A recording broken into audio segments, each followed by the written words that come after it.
म्हणून विश्वजित, मी आज सगळ्यांच्या समोर सांगतो, जर मला पहिल्या दिवशी कळलं असतं ना सांगली विश्वजितला देत आहेत, मी त्याच दिवशी सांगली सोडली असती. पतंगरावांना सुद्धा बाळासाहेबांकडे आलेले मी पाहिलेले आहे. जर इथल्या कोणाला काँग्रेसच्या लोकांना वाटत असेल अगदी विश्वजित तुला किंवा आणखीन आज ज्यांचे फोटो लागलेत की उद्या शिवसेना आपल्या भविष्याच्या आड येईल, अजिबात येणार नाही. इथलं भविष्य जे तुमचं आहे ते तुमच्या भविष्यातलं आम्ही ओरबाडून घ्यायला आलेलो नाही. ज्या सांगलीचा इतिहास स्वातंत्र्य लढ्यासाठी प्रसिद्ध आहे, त्या सांगलीकरांसाठी मी आलेलो आहे की देशाचं स्वातंत्र्य धोक्यात आलं असताना सांगलीकर हे फुटणार आहेत. सांगलीकर गुलामाच्या बाजूने, गुलामगिरीच्या बाजूने मतदान करणार, हुकुमशाहीच्या बाजूने मतदान करणार का लोकशाहीच्या बाजूने मतदान करणार, हा प्रश्न मी नाही, देश तुम्हाला विचारतोय. जी विश्वजित तू सगळी मोठ्यांची नावं घेतली ते सुद्धा बघतायत माझे सांगलीकर काय करतायत. अरे मी यांच्यासाठी इंग्रजांशी लढलो. इंग्रजचा काय मोठा शत्रू होता, किती होते लोक. इंग्रज जेव्हा आले त्यांच्याकडे सैन्य मुठभर असेल, पण त्यांनी 125-150 वर्ष राज्य केलं. ते आपल्याच इथल्या गद्दारांना घेऊन त्यांनी आपल्या डोक्यावरती राज्य केलं होतं. तीच परिस्थिती आज परत आलेली आहे. या आघाडीमध्ये आम्हाला असं वाटलं होतं की आमच्याकडे ही जागा पाहिजे, ती जागा पाहिजे. आणि मी तुम्हाला खरंच सांगतो, पक्षाचा नेता म्हणून मिरवायला काम सोपं असतं, पण पक्षाचा नेता म्हणून कार्यकर्त्यांना जपणं फार कठीण असतं. आम्ही सुद्धा रामटेकची जागा सोडली, सलग 5 वेळा जिंकलेली जागा आम्ही सोडली, सलग 5 वेळा. काय तिथले लोक माझे नाराज नसतील झाले? कोल्हापूरची जागा सोडली आम्ही, शाहू महाराजांच्या प्रेमाखातर जागा सोडली. अमरावतीची जागा जयंतराव तुम्ही बोललात तुमची सुद्धा होती, आम्ही सुद्धा ती जागा सुद्धा 5 वेळा जिंकलेली होती. पण जिंकलेल्या जागा आम्ही दिल्या, कारण आघाडीचा नुसता फायदा मला एकट्याला नकोय, तर माझ्या सोबत्याला मित्राला सुद्धा झाला पाहिजे. आम्ही कोल्हापूर सोडली, रामटेक सोडली, अमरावती सोडली. आणि मला अभिमान वाटतो. काल मी कोल्हापूरला सभेला गेलो होतो, तुडुंब गर्दी होती आणि स्वतः शाहू महाराज मला म्हणाले की उद्धवजी तुमच्या शिवसैनिकांची कमाल आहे, शिवसेनाच ही जागा लढते, अशा पद्धतीने जीव तोडून मेहनत करताय, यांच्या भरोश्यावर मी जिंकणार म्हणजे जिंकणारच. मधल्या काळात नागपूरला गेलो, तिथले शिवसैनिक भेटले, साहेब काळजी करू नका, रामटेक आपण जिंकणारच, आपण जिंकणार, आपण ही जागा लढवते काँग्रेस. आणि शिवसैनिक मला सांगतोय की उद्धवजी आपण जागा जिंकणार. अमरावतीला गेलो होतो, यशोमतीताई सांगतायत उद्धवजी तुमच्या शिवसैनिकांची कमाल आहे हो, दिवस रात्र काही नाही, कशाचे ओशाळे नाहीत, एक पैसा घेत नाही आणि अक्षरशः आमच्यापेक्षा एक पाऊल पुढे टाकून काम करतात. मला अभिमान आहे त्या शिवसैनिकांचा. सुप्रियाताई सुद्धा तेच सांगते, सोलापूरमध्ये प्रणितीताई पण तेच सांगते. आणि मला नक्की माहितीये की उद्या चंद्रहार जिंकल्यानंतर चंद्रहार सुद्धा तेच सांगणार की उद्धवजी विश्वजित आहे, सगळे इथले काँग्रेस राष्ट्रवादीचे नेते आहेत, त्यांच्यामुळे आणि शिवसैनिकांच्या मेहनतीमुळे मी जिंकलो. याला म्हणतात आघाडी. आता आघाडी करायची कशाला? जर भारतीय जनता पक्षाने आमचा विश्वासघात केला नसता तर आम्ही राहिलो असतो त्यांच्या बरोबर. मग सांगलीच्या जागेचं काय झालं असतं, कोणाकडे गेली असती? पण आज संपूर्ण महाराष्ट्र माझ्या डोळ्यासमोर लुटला जातोय. त्या लुटीमध्ये सहभागी व्हायला मी लुटारू नाहीये, अजिबात नाही. ते पाप माझ्याकडनं कदापि घडणं शक्य नाही. म्हणून मी भारतीय जनता पक्षाच्या युतीला लाथ मारून त्यांच्यापासून बाहेर पडलो. डोळ्यात देखत महाराष्ट्राची लूटमार होते. आज सांगलीचे जे विषय आहेत काही केंद्राच्या अखत्यारीतले आहेत.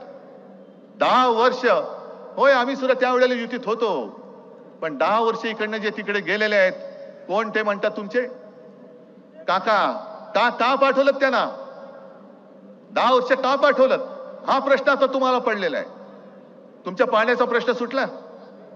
मला आठवतंय काही वर्षांपूर्वी जयंतराव जतच्या परिसरातली काही गावं त्यांनी जाहीर केलं की आम्ही आता महाराष्ट्रातून वेगळे होतो. मी त्यांना फोन केला आणि त्यांना सांगितलं असं वेडावाकडा काही निर्णय घेऊ नका, असं काही बोलू नका, मी स्वतः येतो. 24 तासात मी त्यांच्या भेटीला गेलो, त्यांचं सगळं समजावून सांगितलं. पण केंद्राकडनं ज्या काही गोष्टी राज्याच्या अखत्यारीत असतात, काही गोष्टी केंद्राच्या अखत्यारीत असतात. आणि एक मला असं वाटलं होतं की केंद्रात आता आमचं सरकार आले, एनडीएचं, नरेंद्र मोदी पंतप्रधान झालेत, आता सगळे प्रश्न असे सुटकीसारखी संपतील. अजिबात सुटले नाही, काहीच सुटले नाही. काय सुटलेत प्रश्न? उलटा आता प्रधानमंत्री जी महाराष्ट्रामध्ये जे फिरतायत, मला कोणीतरी एक क्लिप पाठवली. त्याच्यात आपले मोदीजी म्हणतात हे 10 वर्षाचा तो फक्त ट्रेलर होता, हे पिक्चर अभी बाकी आहे. हे भीतीदायक वाक्य आहे ना. कारण महागाई वाढली, गॅस सिलेंडर 400चा 1200 झाला, ट्रेलर होता, अजून पिक्चर बाकी आहे. शेतकऱ्याचं पीक कर्ज वाढतच चाललेलं आहे. माफी तर आपण केली होती, पुन्हा वाढते. तुमचं उत्पन्न दुप्पट होणार होतं, शेतकऱ्यांचं झालं? अजिबात नाही. आणि त्याही पेक्षा सगळ्यात महत्वाचं म्हणजे निवडणूक रोख्यांच्या माध्यमातून शेतकऱ्याचं उत्पन्न दुप्पट नाही झालं. भारतीय जनता पक्षाच्या खात्यात हजारों कोटी रुपये आले, हजारों कोटी रुपये. ये तो सिर्फ ट्रेलर था, पिक्चर अभी बाकी आहे. म्हणजे आजपर्यंत यांनी सगळं ओरबाडून काढलं. महाराष्ट्रामधनं सगळे उद्योग, जो वेदांत फॉक्सकॉन आपल्याकडे येणार होता, गेला. गुजरात मेडिकल डिव्हाइस पार्क तो येणार होता, बल्क ड्रग पार्क तो येणार होता, वित्तीय केंद्र हे महाराष्ट्रात येणार होतं. सगळंच्या सगळं गुजरातला गेलं आणि हा फक्त ट्रेलर होता. म्हणजे तुम्ही काय आता महाराष्ट्राचं नाव सुद्धा गुजरात करणार की काय? आणि हे चालेल तुम्हाला?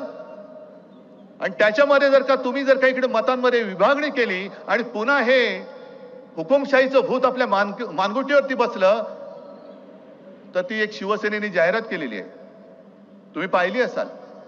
कारण भारतीय जनता पक्षाने पहिली एक जाहिरात केली, वॉर रुकवा दी पापा. पाहिलं तुम्ही? युक्रेन आणि ते युद्ध चालले ना, तिथून विद्यार्थी कसे येणार? मग ते चिंताग्रस्त आई वडील दाखवलेत. आता काय होणार माझ्या मुलीचं, कशी येणार? मग ते वडील सांगतात काळजी करू नको, ते आपल्याला वाचवणार. मग ती मुलगी येते आणि ती म्हणाली की पप्पा वॉर रुकवा दी, म्हणजे मोदीजींनी वॉर थांबवलं. मग आपण एक जाहिरात केली, ते वडील चिडलेत. सगळे भ्रष्टाचारी भाजपमध्ये घेत आहेत. कालपर्यंत हे सगळे भ्रष्टाचाराचे आरोप करणारे लोक आज सोबत घेऊन मांडीवर घेऊन फिरतायत. मग मुलगी सांगते लेकिन वॉर रुकवा दी पप्पा. त्याला मणिपूरमध्ये महिलांवरती अत्याचार होतोय, इकडे महिलांवरती अत्याचार होतोय. मग ती मुलगी म्हणते लेकिन वॉर रुकवा दी पप्पा. मग तो पप्पा चिडतो, अरे वॉर रुकवा दी काय, वाट लगा दी पप्पा बोल. मग ती मुलगी म्हणते लेकिन वोट तो आपने दिया था ना पप्पा, आपणच मत दिलं होतं त्यांना. आणि आता हे जे काय आपल्या मानेवरती बसलंय, एक सुद्धा विषय काही सुटलेला नाहीये. याला आता जे डोहाळे लागलेत ते घटना बदलायचे लागलेले आहेत. मी काल सुद्धा बोललो, परवा सुद्धा बोललो, कदाचित या टीव्हीच्या माध्यमातून सगळेजण म्हणत असतील हा एक मुद्दा रोज बोलतोय. हो बोलतोय, कारण जर भाजप रोज खोटं बोलत असेल तर मी रोज खरं बोललो तर फरक काय पडतोय? मी खोटं तर बोलत नाहीये ना. जर भारतीय जनता पक्षाचे माजी मंत्री, माजी खासदार उघड उघड बोलत असतील की आम्हाला घटना बदलण्यासाठी 400 पार जागा पाहिजेत, आणि यांना खरंच घटना बदलायची, ती एवढ्यासाठी बदलायची की महाराष्ट्राचा आकस यांच्या नसानसामध्ये एवढा भिनलाय की केवळ आणि केवळ डॉक्टर बाबासाहेब आंबेडकर या महाराष्ट्राच्या सुपुत्राने ती घटना लिहिलेली आहे. त्याच्या पलीकडे जाऊन एका साध्या दलित कुटुंबामध्ये, गरीब कुटुंबामध्ये जन्मलेला माणूस हा एवढा बुद्धिमान होतो आणि आपल्या देशाची घटना लिहितो, आणि ती घटना मी पाळायची, पंतप्रधान म्हणून मी पाळायची, हे कसं शक्य आहे? नाही, पहिली ही घटना बदला. शिवसेनेच्या त्या मशाल गीतामधलं जय भवानी जय शिवाजी हे शब्द काढून टाका. महाराष्ट्राचे उद्योग हे पळवून न्या. मग महाराष्ट्र म्हणजे तुम्हाला काय नामर्दाचा देश वाटला की काय? हा महाराष्ट्र एक तर संतापून पेटत नाही, पण जर का संतापून उठला आणि पेटला तर कालच 1 मे झालेला आहे महाराष्ट्र दिन. आणि त्याही वेळेला मी कालच्या सभेत सांगितलं की मोरारजी देसाई हो गुजरातमधनच आले होते, त्यांनी गोळीबार केला होता, 105 हुतात्मे झाले होते. बलिदान मुंबई मिळवण्यासाठी सुद्धा आपण केलं होतं. 105 हुतात्मे दिले. आणि मोरारजी देसाईंनी पोलिसांना आदेश दिले होते, मी तुम्हाला ज्या गोळ्या दिल्या आहेत ते माणसाला मारण्यासाठी दिलेल्या आहेत, ती गोळी फुकट घालवायची नाही. तेव्हापासून हा त्यांचा जो राग यांच्या मनामध्ये आहे, मराठी माणसाला मारण्यासाठी आहे. आसुसलेले आहेत. महाराष्ट्राला बदनाम करून टाकायचं, महाराष्ट्राला भिकेला लावायचं, महाराष्ट्राच्या सुपुत्रांनी लिहिलेली घटना बदलून टाकायची आणि आमच्यावरती घराणेशाहीचे आरोप करायचे. मग पवार साहेबांना आरोप करताना सांगायचं, पवार साहेब त्यांच्या मुलीला मुख्यमंत्री होण्यासाठी म्हणून लढतायत. उद्धव ठाकरे त्यांच्या मुलाला मुख्यमंत्री करण्यासाठी म्हणून लढतायत. अहो, आमच्या मुलांसाठी आम्ही लढतो, नाही लढत हे जनता बघते. पण पहिली तुम्ही खुर्ची सोडा ना.